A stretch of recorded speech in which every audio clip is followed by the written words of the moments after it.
স্থির হয়ে যাচ্ছেন। আল্লাহ রাব্বুল আলামিন যখন প্রশ্ন করবেন, আদম রে আমার হুকুম ভাঙলি কেন, অমান্য করলি কেন, কি জবাব দেব?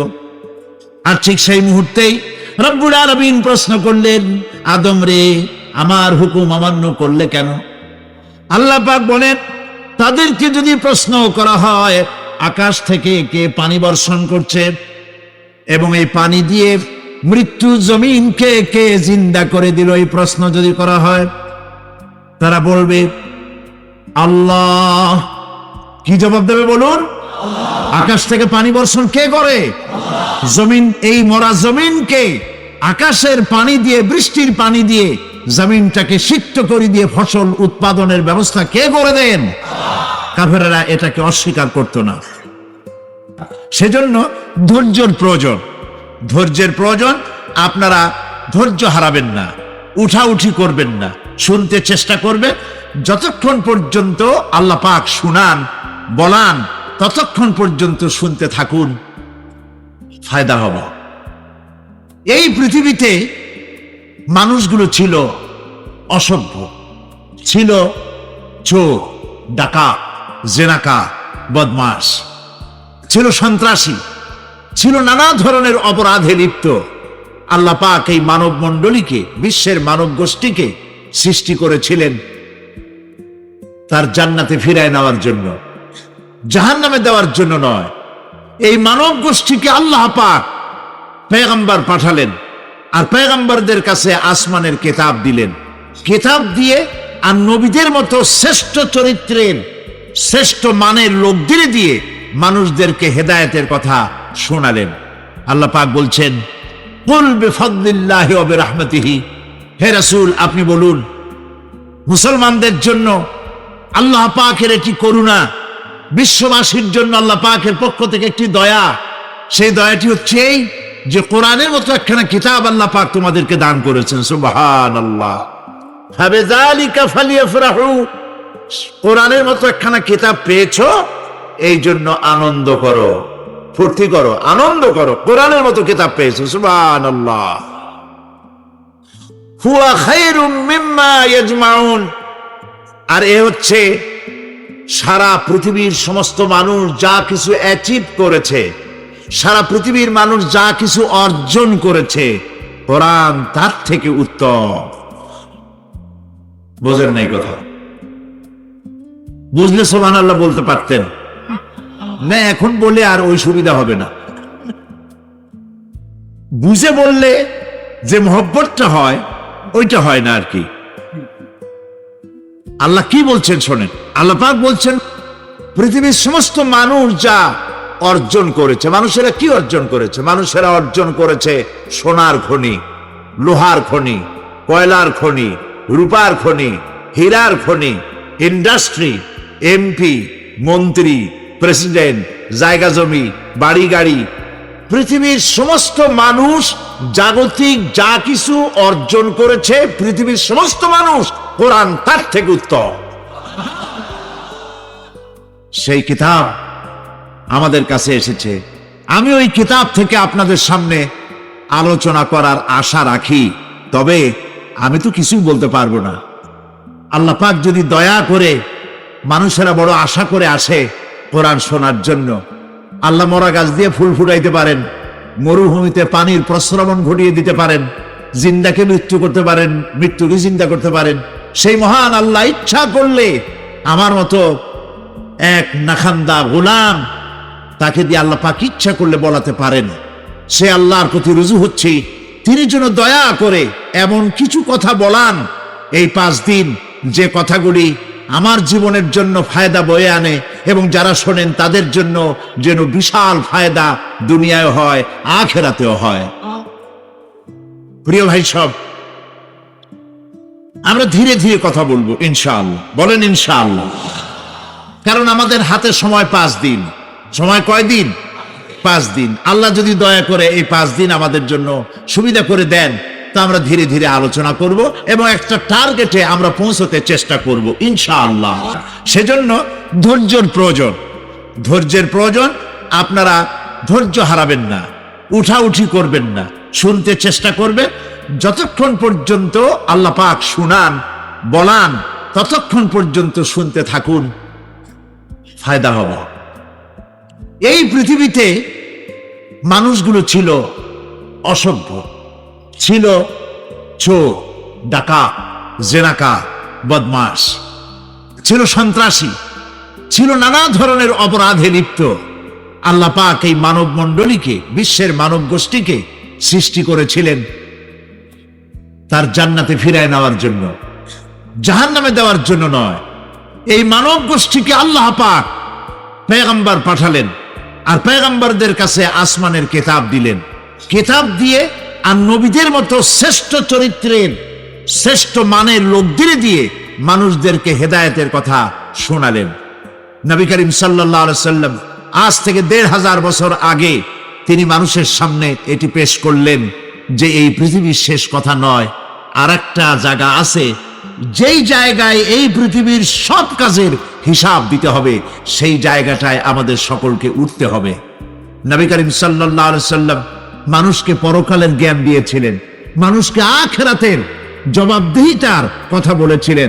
জবাবদিহিতা শুধু গভর্নমেন্টের কাছে না, শুধু ঊর্ধ্বতন কর্মকর্তার কাছে না, ট্রান্সপারেন্সি, স্বচ্ছতা, জবাবদিহিতা শুধু ঊর্ধ্বতন কর্মচারী বা কর্মকর্তার কাছে নয়, সব থেকে বড় জবাবদিহিতা হবে কার কাছে?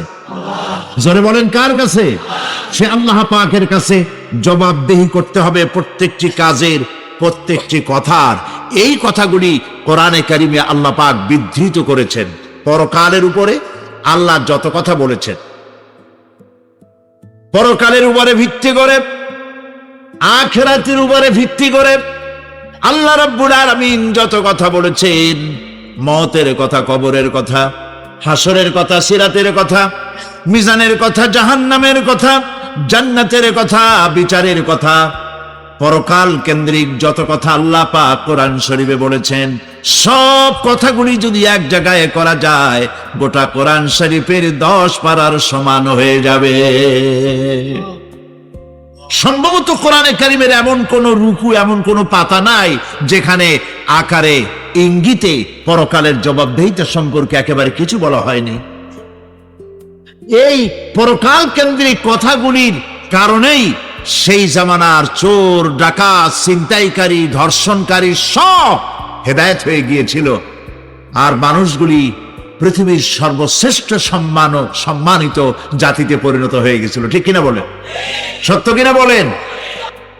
আল্লাহর নবী বলেন, যেই স্মৃতির ভিতরে, যেই দেহের ভিতরে কোরআন নাই, ওই দেহটা একটা বিরান বাড়ির মতো, একটা পোড়ো বাড়ির মতো। যেই বাড়িতে মানুষ থাকে না, এটাকে বিরান বাড়ি বলে। তো যেখানে মানুষ থাকে না, এটা একটা বাড়ি কিন্তু মানুষ নাই, এই বাড়িতে কি থাকে বলেন তো? বলেন। এই কথার জবাবে প্রায় লোকেরা বলে যে ভূত থাকে। আপনারা এই বিষয়ে একেবারে নিশ্চিন্ত হন, পৃথিবীতে ভূত আর পেতনি বলে কিছু নেই। খামোখাই আপনারা ভয় পান, ভূত পেতনি নেই। যে ঘরে মানুষ নাই সেখানে চামচিকা থাকে, সেখানে বিচ্ছু থাকে, সাপ থাকে, সেখানে এই ধরনের সরীসৃপ এগুলি থাকে। এখন যেখানে, যেই দেহের মধ্যে কোরআন নাই, সেই দেহটা বিরান বাড়ির মতো। আমাদের শিক্ষাঙ্গনগুলিতে এক সময় এর মনোগ্রামগুলিতে লেখা ছিল, ইকরা বিস্মি রাব্বিকাল্লাযী খালাক, লেখা ছিল রব্বি জিদনি ইলমা, লেখা ছিল না? ছিল। 1972 সনে যারা ক্ষমতায় এলেন, তারা এসে আল্লাহর কোরআনের আয়াত দুটি তুলে ফেলে দিলেন। এটি কি মিথ্যে আনা সত্য? এখন কোরআনে কারিম এমনিতেই ওখানে পড়ানো হয় না, পরীক্ষায় পাশ করার জন্য 2-4টা আয়াত, 2-4টা হাদিস, আর তো কিছু নাই। একথা সত্য কিনা? মনোগ্রাম ছিল, কোরআনের আয়াত লেখা ছিল, এই কোরআনের আয়াত তুলে দেওয়া হলো। এখন কোরআন নাই। কোরআন নাই কি আছে? যেই দেহের ভিতরে কোরআন নাই, যে স্মৃতিতে কোরআন নাই, সেটা বিরান বাড়ির মতো। বিরান বাড়িতে বিচ্ছু থাকে, সাপ থাকে, কুচা থাকে, সেখানে হিংস্র প্রাণী থাকে। যেখানে যে শিক্ষাঙ্গনগুলিতে কোরআন নাই, সেই শিক্ষাঙ্গনিতে ওই সব জিনিস থাকে যা বিরান বাড়িতে থাকে। কথা বুঝতে পেরেছে? ফলে আমাদের শিক্ষাঙ্গনগুলি থেকে চাঁদাবাজ, মাস্তান, গুন্ডা, ধর্ষণকারী ইত্যাদি সাপ্লাই হচ্ছে, তবে সব না। একটা উল্লেখযোগ্য অংশ খারাপ হয়ে যাচ্ছে, এটা ঠিক কিনা বলেন? এই খারাপ যদি ভালো বানাতে চাই, নীতি নৈতিকতা ছাড়া, কোরআনের শিক্ষা ছাড়া, পরকালের জবাবদেহি তার চিন্তা ছাড়া আমরা আমাদের শিক্ষাঙ্গনকে বিডিআর দিয়া, পুলিশ দিয়া, আর্মি অপারেশন করে এই নীতি নৈতিকতার সৃষ্টি করা যাবে না।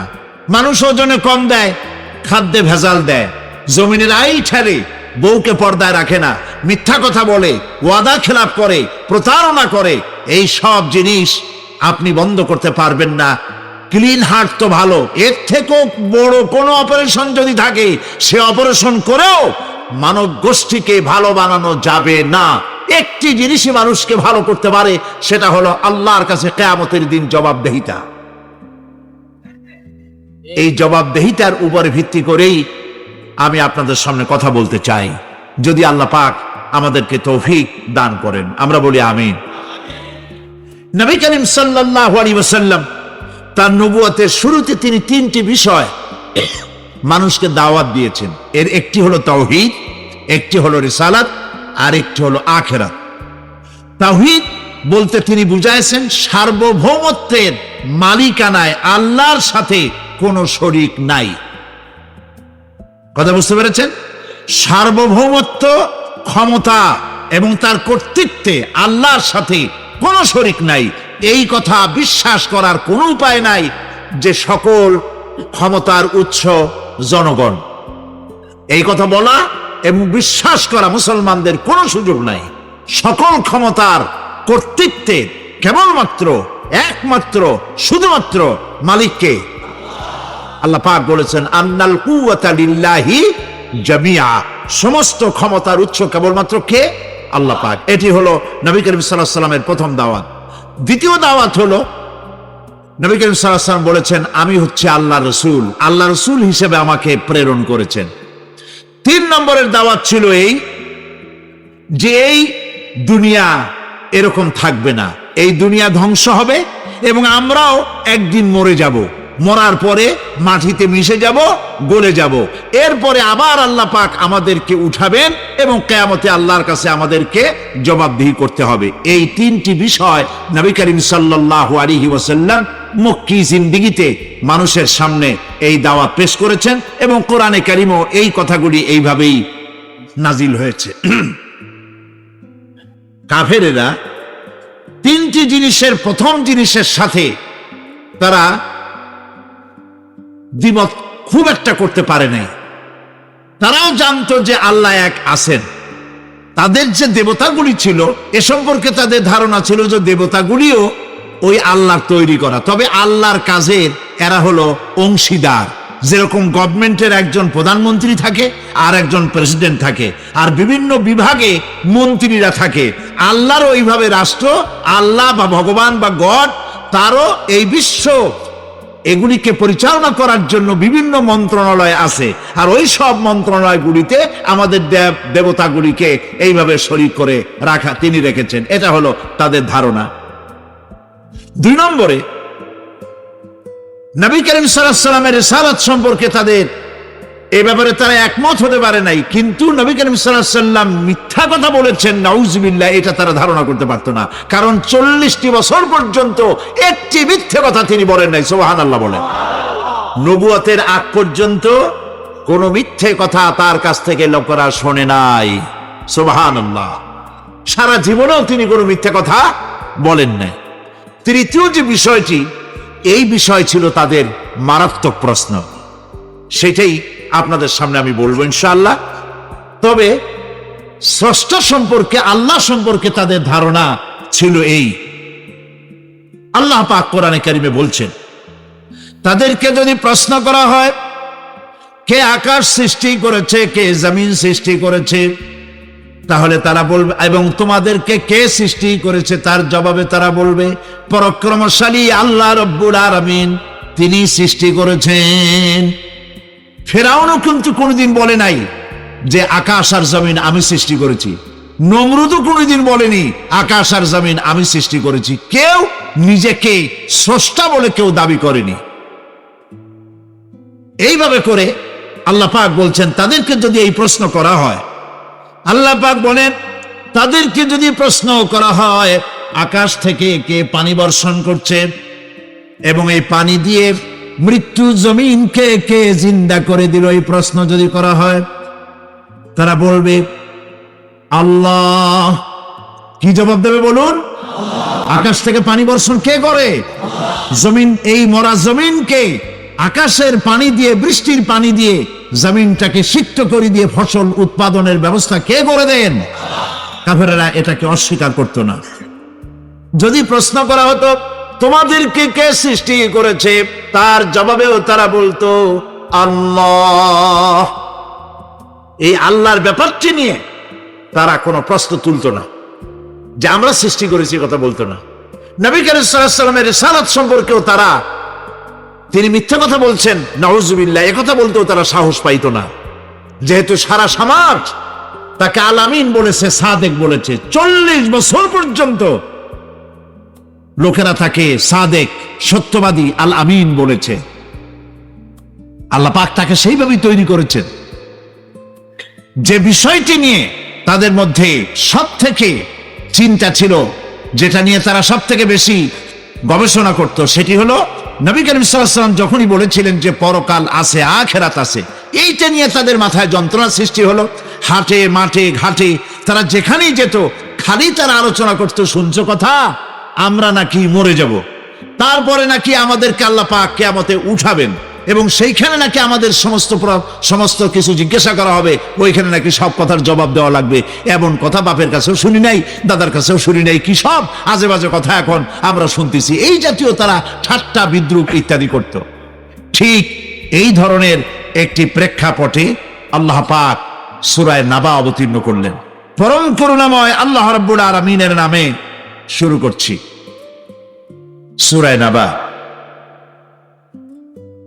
মক্কায় অবতীর্ণ, 2টি রুকু, 40টি আয়াত। এই সূরাটিতে আল্লাহ পাক মানুষের পরকালীন জীবন সম্পর্কে এবং পরকালের সম্ভাবনা সম্পর্কে এক বিস্তারিত আলোচনা আল্লাহ পাক করেছেন। নবী করিম সাল্লাল্লাহু আলাইহি ওয়াসাল্লাম বলেছেন, কেউ যদি দুনিয়ায় বেঁচে থেকে জীবিত চোখ দিয়ে পরকাল দেখতে চায়, পরকাল তো আমরা দেখতেছি না, কি বলেন? আমরা দেখতেছি? আমাদের কোন আত্মীয় স্বজন, মরা আত্মীয় স্বজন বেঁচে এসে ওই জগৎ সম্পর্কে আমাদেরকে কিছু বলতে পারতেছে? কেউ পারে না। কাজেই সেই পরকালটা কেমন হবে, নবী করিম সাল্লাল্লাহু আলাইহি ওয়াসাল্লাম বলেছেন, কেউ যদি দেখতে চায়, তাহলে দুনিয়ায় বেঁচে থাকা অবস্থায় কেউ যদি পরকাল দেখতে চায়, তাহলে সেই জন্য সূরা নাবা, সূরা নাজিআত, সূরা তাকবীর, সূরা আল ইনফিতার সেজন্য পড়ে। তাহলে কিয়ামত তার চোখের সামনে ভেসে উঠবে। সুবহানাল্লাহ।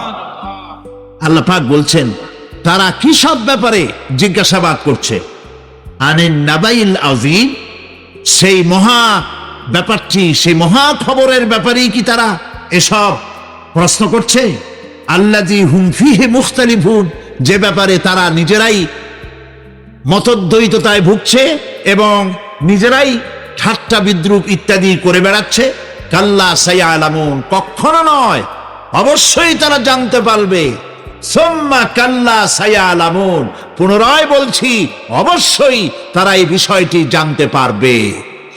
এ হলো আয়াত যদ্দূর পড়েছিলাম তার শাব্দিক তরজমা। এরা আম্মা ইয়াতাসাআলুন আনিন নাবাইল আযীম, নাবাইল আযীম বলতে কিয়ামত এবং পরকালকে বোঝায়। ইয়াতাসাআলুন বলতে জিজ্ঞাসাবাদ, পরস্পরকে তারা জিজ্ঞাসা করতো, কি ভাই, আমরা নাকি মরে যাব, তারপর নাকি জিন্দা হব, এটা কেমন কথা? আল্লাযী হুম ফীহি মুখতালিফুন, যে বিষয় নিয়ে তারা, পরকালের বিষয়টি নিয়ে পরস্পরে ঠাট্টা করত, বিদ্রুপ করত।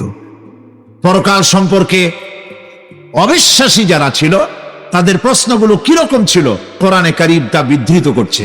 প্রিয় ভাই সব, কোরআন কোনো গোপন কিতাব নয়। আল্লাহ পাক কোনো জিনিস গোপন রাখেন নাই, সব জিনিসকে মানুষের সামনে স্পষ্ট করে দিয়েছে। সুবহানাল্লাহ বলেন। কিন্তু এখানে একটা দুঃখ আছে, সেটা হলো এই যে কোরআন শরীফ সম্পর্কে আমাদের মুসলমানদের একটি গ্রুপ, একটি দল, তারা বলে বেড়ান যে কোরআন তো আসলে আমরা বুঝবো না, আমরা হলাম পাবলিক, কোরআনের আমরা বুঝবো কি? এগুলি সব আলেম ওলামাদের কাম, আমরা বুঝবো না। আসেন আমাদের অন্যরা কি বলে, হুজুররা কি বলে দেখি, সেই সব বইপত্র পড়ি। প্রিয় ভাই, সব বুজুর্গরা মুরব্বীরা যে কথা বলেন সে কথা যে সঠিক তা বোঝার জন্যই তো কোরআন প্রয়োজন। কোরআনই যদি না বুঝলেন তাহলে তারা আপনাদেরকে বিভ্রান্ত করছে কিনা সেটা তো আপনি বুঝতে পারবেন না। কথা ঠিক কিনা বলেন?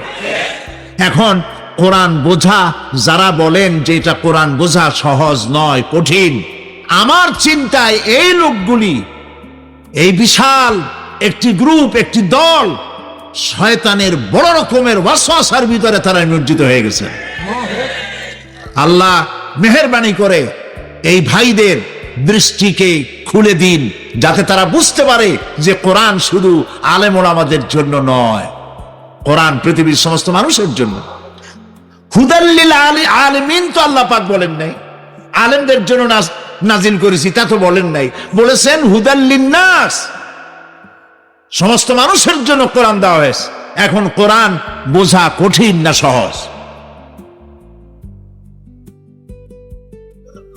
এই প্রশ্নের জবাবে আল্লাহ রাব্বুল আলামিন, আমরা প্রশ্ন করব, আমাদের প্রশ্ন করার অনেক আগে আল্লাহ রাব্বুল আলামিন সূরা কামারের ভিতরে একটি প্রশ্নের জবাব 4 বার দিয়েছেন। আল্লাহ পাক বলেছেন, আল্লাহ পাক বলেন, আমি আল্লাহ অবশ্যই কোরআনকে মুখস্থ করার জন্য আর কোরআন বোঝার জন্য মানুষের কাছে আমি সহজ করে দিয়েছি। ফাহাল মিন মুদ্দাকির, আছে কে কেউ এর থেকে উপদেশ গ্রহণ করার? 4 বার আল্লাহ পাক বলেছেন সূরা কামারের ভিতরে, অবশ্যই কোরআন আমি বোঝার জন্য সহজ করে দিয়েছি। সুবহানাল্লাহ বলেন। আমরা বুঝতে চাই না, তাহলে বুঝবো কি করে? বুঝতে চাইলেই তো আমরা বুঝতে পারবো, চেষ্টা করলেই বুঝতে পারবো। কোরআনে কারীমের এই সূরাটির দিকে লক্ষ্য করে আল্লাহ পাক বলছে, কাফেরেরা এটা বিশ্বাস করত না, বিশ্বাস না করে তারা কি সব প্রশ্ন উঠাইতো, সেই প্রশ্নগুলো আল্লাহ পাক তুলে ধরেছেন। আরেকটি জিনিস লক্ষ্য করুন, আল্লাহর চাইতে শক্তিধর পৃথিবীতে কেউ আছে? আকাশে কেউ আছে? কোথাও কেউ আছে? কেউ নাই। আল্লাহরে অস্বীকার করছে একদল লোক, বলতেছে মানি না। আল্লাহ পাক ফেরেশতা পাঠায় দিলেন, ওদের গর্দান পিটাই ভাঙ্গে দাও, আমারে মানে না কে? এইরকম কি আল্লাহ করছে? না, করেন নাই। ওরা বলে পরকাল মানি না, আল্লাহরে মানি না। আল্লাহ পাক কোরআনে যুক্তি দিয়েছেন, আর নবী করিম সাল্লাল্লাহু আলাইহি সাল্লামকে বলেছেন, ইন্নামা আনতা মুযাক্কিরুন লাস্তা আলাইহিম বিমুসাইতির। হে নবী, উপদেশক করে আপনাকে পাঠাইছি, আপনাকে লাঠি চার্জ করার জন্য পাঠাই নাই। আপনি দারোগা নন, আপনি প্রচারক। মানুষকে উপদেশ দিন সুন্দর সুন্দর ভাষায়, মিষ্টি মিষ্টি ভাবে, সুন্দর ভাবে, সুকৌশলে মানুষকে ভালো ভালো কথাগুলি সুন্দর করে বুঝিয়ে দিন। সুবহানাল্লাহ বলেন। এখন এই কাফেররা বলছে পরকাল বুঝি না, এগুলো কেমনে হয়? আমরা অস্বীকার করি, মানি না। আল্লাহ পাক সাথে সাথে ফেরেশতা দিয়ে কারো ঘাড় মটকান নাই, কিন্তু পারতেন না? পারতেন না? আরে ভাই বলেন না কেন, পারত কি না? অবশ্যই পারতেন, কিন্তু তা করেন নাই। প্রত্যেকটি কথা যুক্তি দিয়ে, হাজার যুক্তি দিয়ে আল্লাহ পাক বুঝাইছেন। সুবহানাল্লাহ। কাফেরেরা প্রশ্ন করল, তারা বলতো আমাদের এই জীবন শেষ, মৃত্যুর পরে আমাদের আর নতুন করে ওঠা লাগবে না। ওরা বলতো, তারা বলতো এই জীবনটাই আমাদের শেষ, এইখানে আমরা মৃত্যু ছাড়া, আমাদের এই জীবন ছাড়া আর কিছুই নাই, আর আমাদেরকে পুনরুত্থিত করা হবে না। পরিষ্কার তারা বলতো যে আমাদেরকে পুনরুত্থিত করা হবে না। এরপরে তারা আরো বলতো, ওরা বলতো কিয়ামত কি জিনিস তা আমরা জানি না, আমরা বুঝি না, আমরা শুধু অনুমান করি মাত্র, আর আমাদের বিশ্বাস হলো আমাদেরকে কখনোই উঠানো হবে না, পুনরুত্থিত আমরা হব না। প্রিয় ভাই সব, এইভাবে তারা পরকালকে অস্বীকার করার কথাগুলি তারা বলতো। কাফেরেরা প্রশ্ন তুলতো, আমরা আর আমাদের মৃত্যুর পরে আর আমাদেরকে জিন্দা করা হবে না।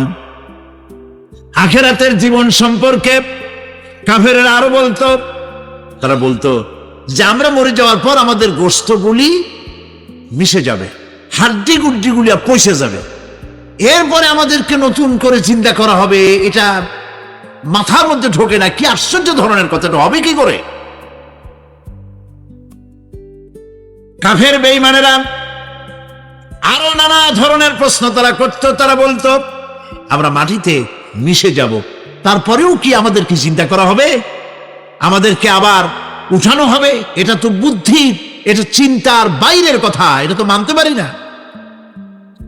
আসলে কাফেরদের এই বক্তব্য অনুযায়ী পরকালের জীবন বুদ্ধি বহির্ভূত নয়।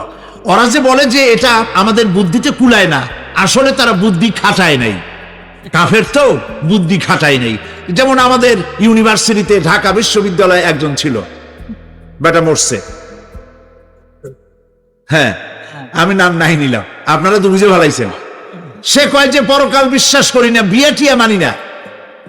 মরা এটা হইতে পারে, কিন্তু মরার পরে আরেকটা জীবন হবে, ওইখানে হিসাব হবে, বিচার হবে, এই সমস্ত মানি না। এর থেকে আমারে তোমরা, আমি মরার পর হ্যাঁ মানে গোসল করাইও না, কাফন পরাইও না, জানাজা মানাজা এগুলি আমি বিশ্বাস করি না। নাউযুবিল্লাহ। কত বড় কপাল পোড়া, কত বড় কপাল পোড়া! ও মরার পর তার এই চিন্তা সম্পর্কে যখন আমি জানতে পেরেছি, আমার ধারণা হয়েছে ওই লোকটার উপরে আমার খুব দুঃখ হয় না। যেরকম কত কাফের আসছে, কত নাস্তিক আসছে, বিদায় হয়ে গেছে, এগুলো কোনো ব্যাপার না দুনিয়ার ইতিহাসে। সব থেকে বড় ব্যাপার হলো এই লোকটি বাংলা বিভাগে বছরের পর বছর, যুগের পর যুগ শিক্ষকতা করেছে ঢাকা বিশ্ববিদ্যালয়ে। সে কত সোনার টুকরা ছেলেকে কয়লার খড়ি বানায় দিয়েছে। এই জন্য বিশ্ববিদ্যালয়ে যারা চাকরি করে সরকারের দেখা উচিত তাদেরকে চাকরি, সেখানে শিক্ষকতা করার জন্য কাদেরকে নিয়োগ করা হচ্ছে, তারা নামাজি কিনা, তারা পরিষ্কার কিনা, তারা জেনাকার কিনা, তারা মদ খায় কিনা, তারা শয়তানি করে কিনা, দেখে শুনে ভালো মানুষ দেওয়া উচিত। মরে গেল, তারপরে তাকে রাখা হলো ডায়াবেটিক সেন্টারের মারিচুয়ারি ডিপ ফ্রিজের মধ্যে। তিনি বলে গেলেন আমি মরার পর আমাকে মেডিকেল কলেজে পাঠায় দিও, তারা আমারে কাটা ছেঁড়া করিয়া তারপরে অপারেশন শিখবে। তো তার নসিহত অনুযায়ী তাই করা হলো, ওসিয়ত অনুযায়ী। যখন মেডিকেল কলেজের ছেলেরা টের পেল যে ওই নাস্তিকরে আনতেছে মেডিকেল কলেজে অপারেশন করে আমাদের শেখাবার জন্য, তারা বললো আল্লাহর রাস্তায় মাপ চাই, এই শয়তানের এদিকে আনবেন না। কারণ সারা জীবন সে আল্লাহরে মানে না, অস্বীকার করেছে। পরে কাটা ছিঁড়া করে আমরা যদি কিছু শিখি, তো তাই দিয়া যে রুগী ভালো হবে, অপারেশন করলে সেটাও মরবে। সুতরাং মাপ চাই, ফিরাও। ফিরাইয়া এখন ওইটার কি অবস্থা হয়েছে আমি জানি না, লেটেস্ট নিউজ জানি না কোথায় আছে। যদি এখন কবর তো কপালে হইল না, এখন যদি রাস্তাও ভালায় দেয়, আমাদের দেশে কুত্তাও খাবে না। কারণ কুত্তাগুলি আমাদের দেশে এত অভদ্র না যে এত পচা বাসি লাশ খাবে, ওদেরও একটা রুচি টুচি আছে। প্রিয় ভাই সব, এদের চিন্তা, এদের বুদ্ধি হলো, এদের বুদ্ধি সীমিত বুদ্ধি। আর আল্লাহ কোরআনে বুদ্ধির কথা বলেন নাই, আল্লাহ বলেছেন জ্ঞানের কথা। আর ওরা হলো বুদ্ধিজীবী। ওরা কি জীবী কর? বুদ্ধিজীবী। আচ্ছা আপনারা একটা প্রশ্নের জবাব দেন তো, দুনিয়ার সব থেকে বড় বুদ্ধিজীবী কেনা?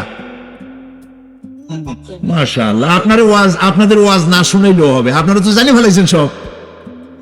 সব থেকে বড় বুদ্ধিজীবীর নাম হলো শয়তান, আর সব থেকে বড় জ্ঞানীর নাম হযরত আদম আলাইহিস সালাম।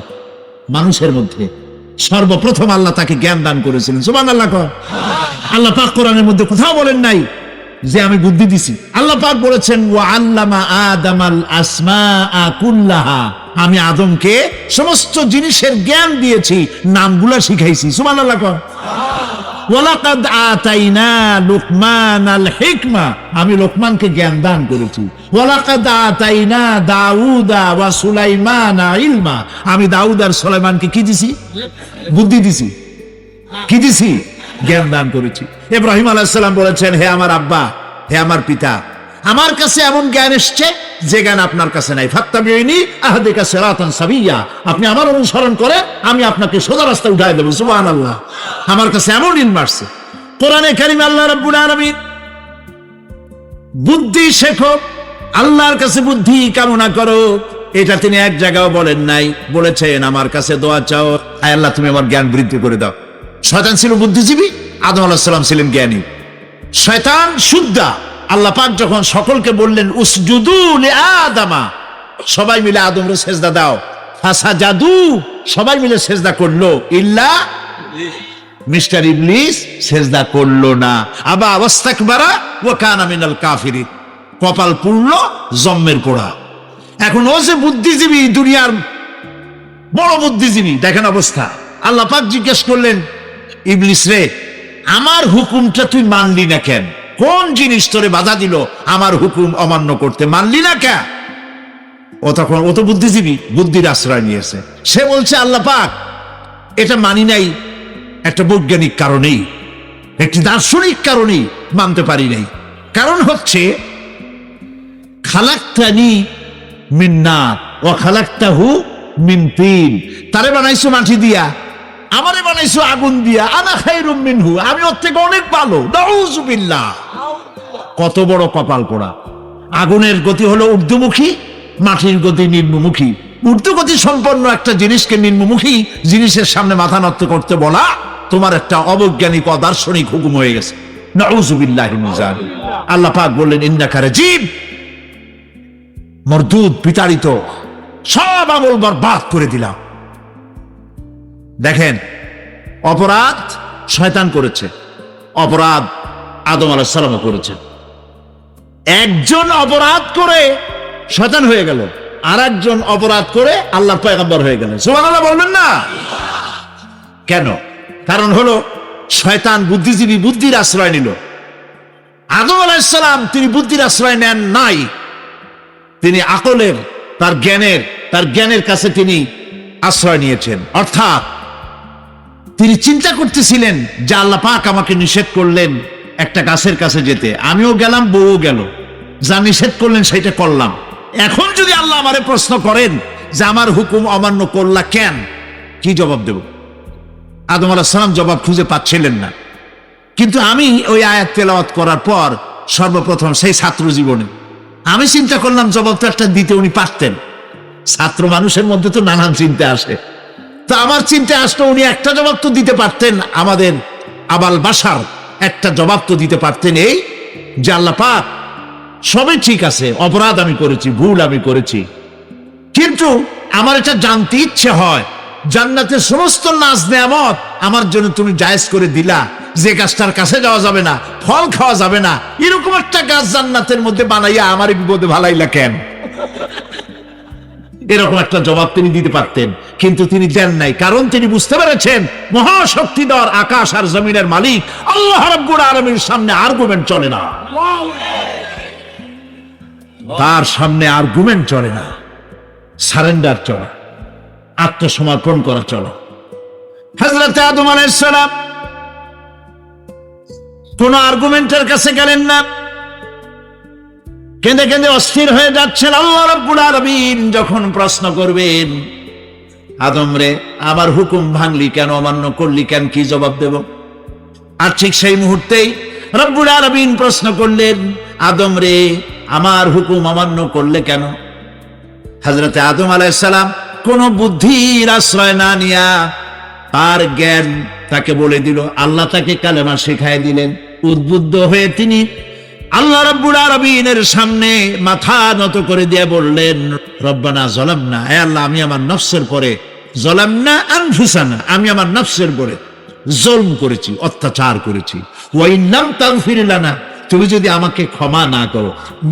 জ্ঞান কত দেখেন, শুধু ক্ষমা চান নাই, বলেছেন তুমি যদি আমাকে ক্ষমা না করো, ওয়া তারহামনা, আর যদি দয়া না করো, লানাকুনান্না মিনাল খাসিরিন, আমি ক্ষতিগ্রস্ত হয়ে যাব।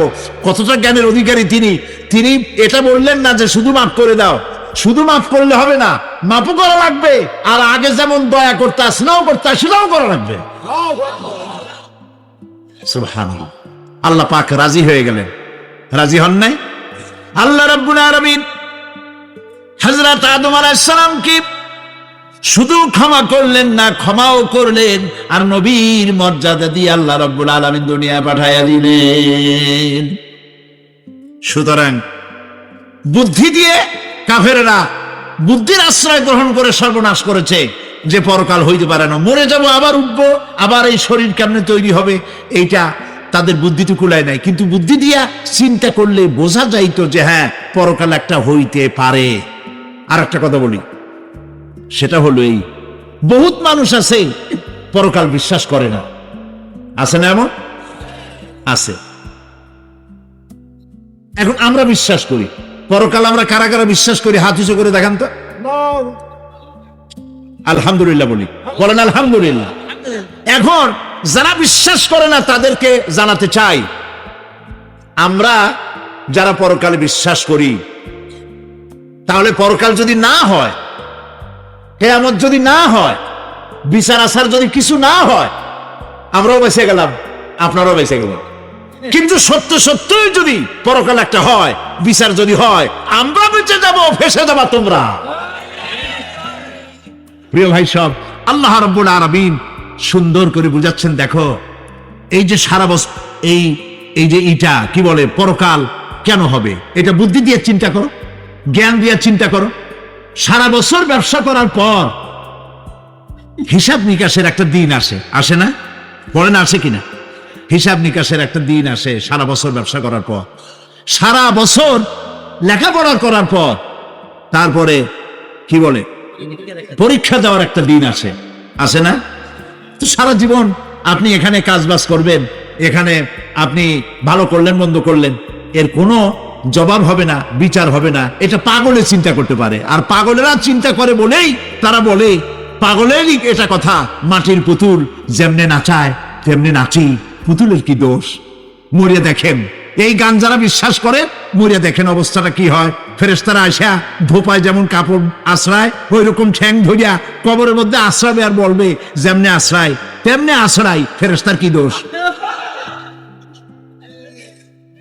কাজে এই পৃথিবী শেষ কথা নয়, মৃত্যু অবধারিত, মরা লাগবে না। এবার দেখেন আল্লাহ কি বলেন, আল্লাহ পাক বলছেন আমি মৃত্যু আর জীবন সৃষ্টি করেছি। কেন করেছি লক্ষ্য করুন, লিয়াবলুয়াকুম, যাতে করে আমি তোমাদেরকে পরীক্ষা করে নিতে পারি। কি ব্যাপারে? আইয়ুকুম আহসানু আমালা, আমলের দিক থেকে, নেক কাজের মধ্য থেকে, ভালো কাজ এবং খারাপ কাজের মধ্য থেকে, আইয়ুকুম আহসানু আমলা, ভালো কাজের দিক থেকে তোমাদের মধ্যে কে উত্তম, কে ভালো মানুষ, এইটার পরীক্ষা নেওয়ার জন্য আমি মৃত্যু আর জন্মের সৃষ্টি করেছি। প্রিয় ভাই সব খুব লক্ষ্য করুন, জন্ম আর মৃত্যু, জন্ম হলে মৃত্যু হবেই, না হবে না। এই যে একটা ডিউরেশন, একটি সময়, এই সময়টা হলো পরীক্ষার সময়। আমরা যারা পড়াশোনা করেছি, আপনারা পড়াশোনা করেছেন নিশ্চয়ই, কলেজে অথবা হাই স্কুল অথবা মাদ্রাসায় প্রতি বছর একটা করে পরীক্ষা আসে, আসে না পরীক্ষা? এই পরীক্ষার ডিউরেশন কত সময়? 3 ঘন্টা। কয় ঘন্টা বলে? 3 ঘন্টা। এই 3 ঘন্টা পরীক্ষা দিতে গিয়ে আপনারা কি কোনো ছাত্রকে দেখেছেন যে প্রশ্নপত্র সামনে নিয়ে গল্প করতেছে, প্রশ্নপত্র সামনে নিয়ে তাস খেলে, জুয়া খেলে, আর একদিকে তাকায় থাকে? প্রতিটি মুহূর্ত সে কাজে লাগাচ্ছে, প্রতি মুহূর্ত কাজে লাগাচ্ছে। 3 ঘন্টা পুরা হওয়া, 2 ঘন্টার মধ্যে পরীক্ষা তার শেষ হয়ে গেছে, কিন্তু সে চলে যাচ্ছে না, বাকি আরো 1 ঘন্টা আধা ঘন্টা রিভাইজ করতেছে। সে যা যা পরীক্ষা দিয়েছিল প্রশ্ন অনুযায়ী জবাবগুলি ঠিক হয়েছে কিনা সে মিলিয়ে দেখে। কারণ কি? কারণ হলো এই পরীক্ষা যদি ফেল করি, বাপ মায়ের কষ্ট করা পয়সাগুলি বিফলে চলে যাবে, আমি চাকরি পাবো না, আমার জীবনটা 1 বছরের জন্য নষ্ট হয়ে যাবে। এই জন্য সে এত খাটাখাটনি করে পরীক্ষায় ভালো ফল করার জন্য সে পরীক্ষা দেয়, এবং পরীক্ষার রেজাল্ট এই পৃথিবীতেই হয়। ঠিক কিনা বলো? খাতা দেখতে যতদিন লাগে তারপরে পরীক্ষা হয়। খুব লক্ষ্য করুন, আমাদেরও একটা পরীক্ষা চলতেছে এই পৃথিবীতে, সকলে। ওইটা শিক্ষাঙ্গনের পরীক্ষা, এটা জীবনের পরীক্ষা। এই যে ওর পরীক্ষার ডিউরেশন, সময়কাল 3 ঘন্টা, আর আমাদের পরীক্ষার, সমস্ত মানুষের পরীক্ষার সময়কাল হলো জন্ম থেকে শুরু করে মৃত্যু পর্যন্ত।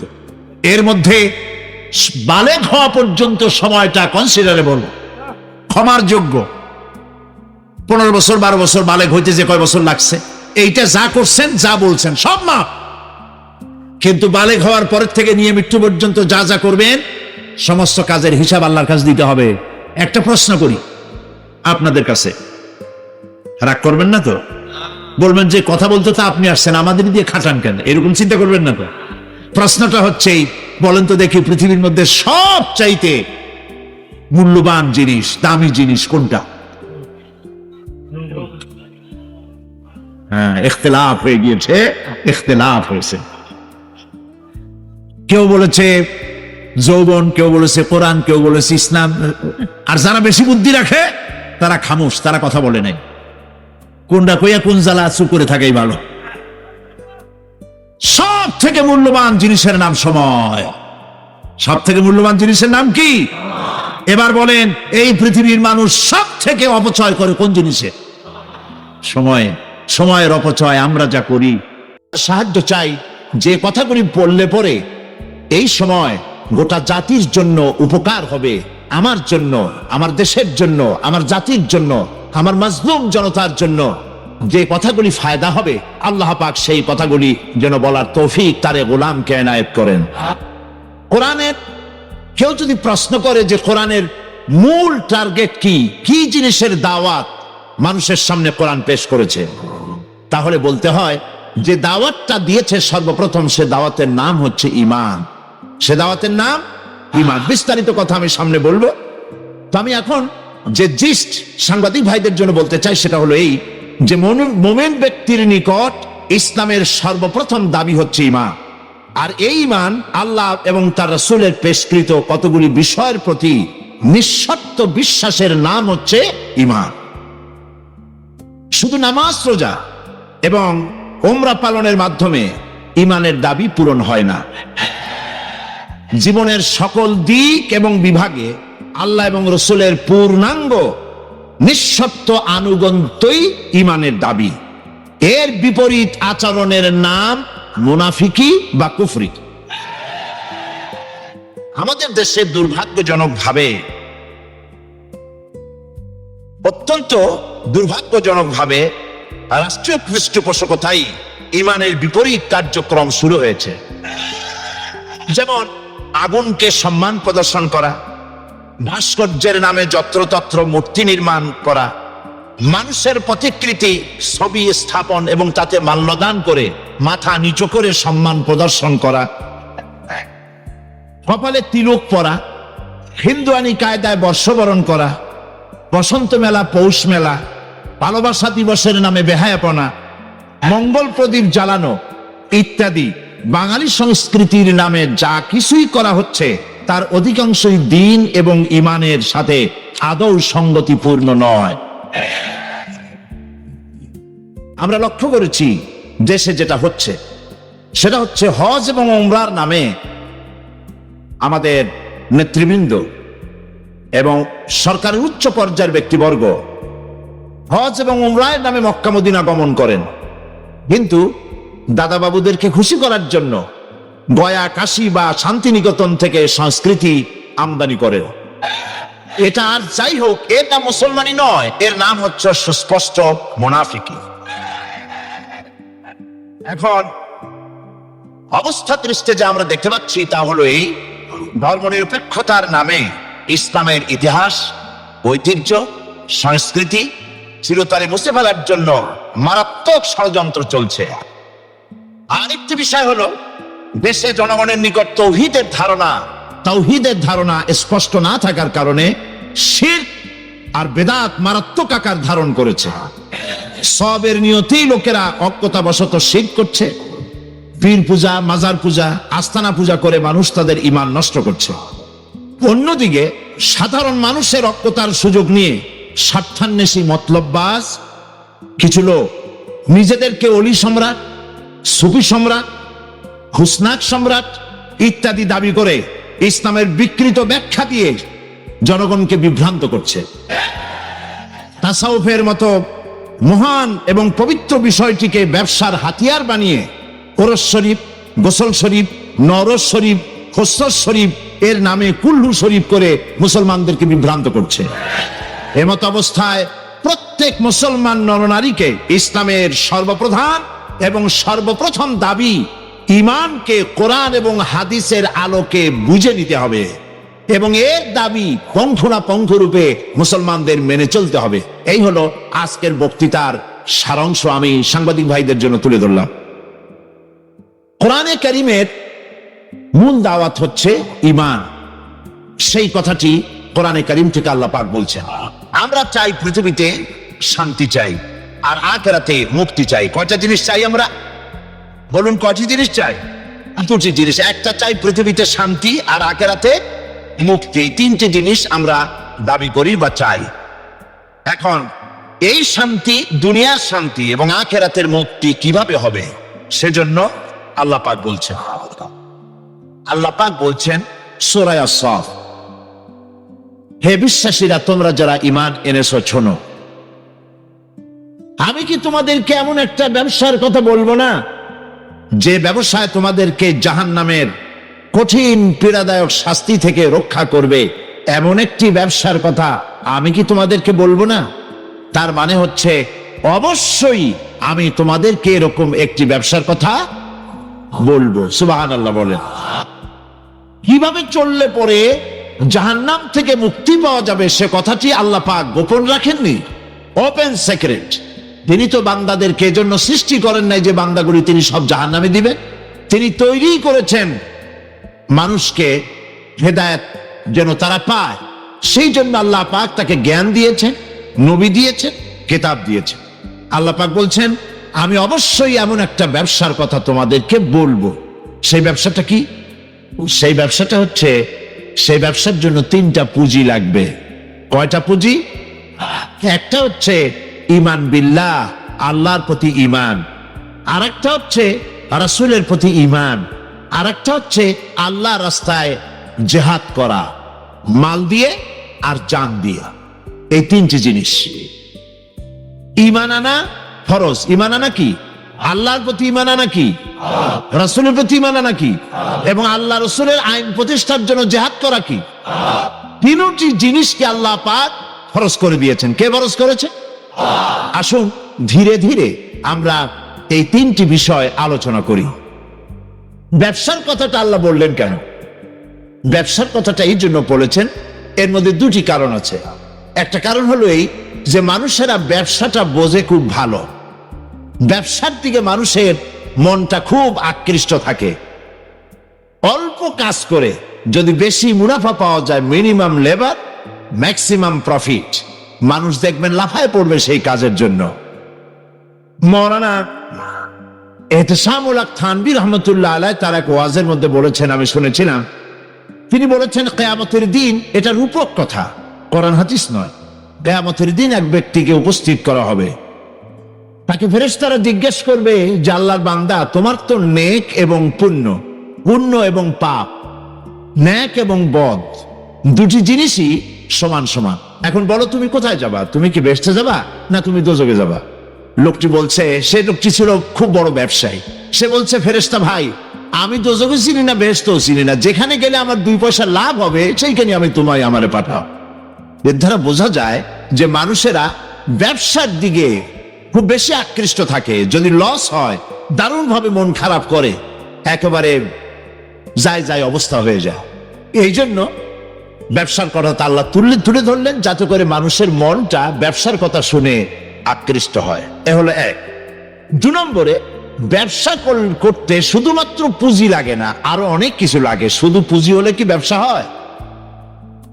যদি শুধু পুঁজিতে ব্যবসা হয় তাহলে আপনারা চেষ্টা করেন না। 10 লাখ টাকা নিয়ে নামেন, ব্যবসা সম্পর্কে কোনো জ্ঞান নাই, ব্যবসার কিছু জিনিসপত্র কিনে নিয়ে 10 লাখ টাকা বা 20 লাখ টাকার পুঁজি নিয়ে বসেন, 1 মাসও লাগবে না আপনার দোকানের লাল বাতি কয়েকটা জ্বলার জন্য, ঠিক কিনা? তাহলে ব্যবসা করার জন্য শুধু পুঁজি যথেষ্ট নয়, পুঁজির সাথে সাথে ব্যবসার জ্ঞান থাকতে হবে, ঠিক কিনা? অভিজ্ঞতা থাকতে হবে, জ্ঞান থাকতে হবে। এবং ব্যবসায় পুঁজি খাটাইয়া জ্ঞান নিয়ে বসে থাকলে হবে না, শ্রম দিতে হবে, লেবার দিতে হবে, রাত জাগতে হবে, চেষ্টা করতে হবে।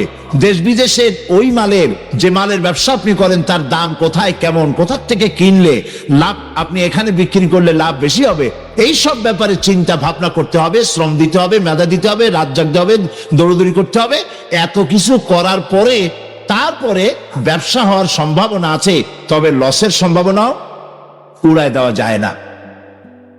আল্লাহ পাক বলছেন আমার সাথে একটা ব্যবসা করো, এই ব্যবসাটা হলো ইমানের ব্যবসা। এই ব্যবসাটা কিসের ব্যবসা? ইমানের ব্যবসা।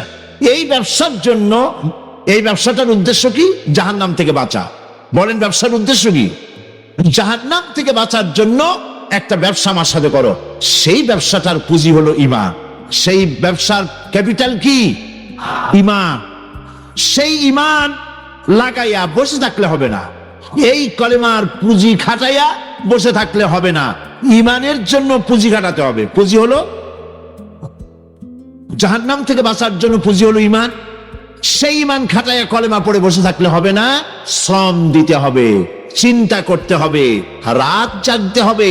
যার উপরে ঈমান এনেছেন তার উপরে ঈমান আনার কারণে যদি অত্যাচার আসে সহ্য করতে হবে, বরদাস্ত করতে হবে। এরকম নয় ঈমান এনেছি এই কথা বলবেন আহাসিবান নাসু আন ইউতরাকু আন ইয়াকুলু আমান্না ওয়া হুম লা ইফতানুন। আল্লাহ রাব্বুল আলামিন বলেছেন, লোকেরা কি একথা ভেবেছে ঈমান এনেছি এই কথা বলার সঙ্গে সঙ্গে বিনা পরীক্ষায় আমি তাদেরকে জান্নাত দেব, এটা কি মনে করেছে, মনে করে নিয়েছে না? কয় ভাই তাহলে জামাই আসনা যে আছি, তিনজন মেয়ের জামাই, বড় জামাই তবা খারাক, আমি দোয়া করুমনি। এখন শুনুন, বড় জামাই তবা খারাক, আমি শুনুমনি, এ দোয়া করুমনি। বড় জামাই কি আমি তবা খারি না, তাহলে মাজু জামাই তবা খারাও, দোয়া আমি করুম। হ্যাঁ ধুর আমি তবা খারি না, তাহলে 3 নম্বরটা তবা খারাও। হ্যাঁ আরো রাগে উঠে, ঠিক আছে বড় কথা, তুমি তোমার আব্বারা তবা খারাও, আমি দোয়াটা করি। কয় না কাকা আমি বুঝি না।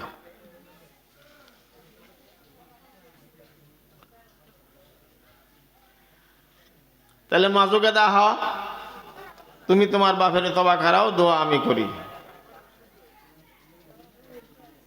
3 নম্বরটা খালি কান্তাছে বই বিয়া, খুব কান্তাছে। কয় আমি তো তবা খারি হেন না।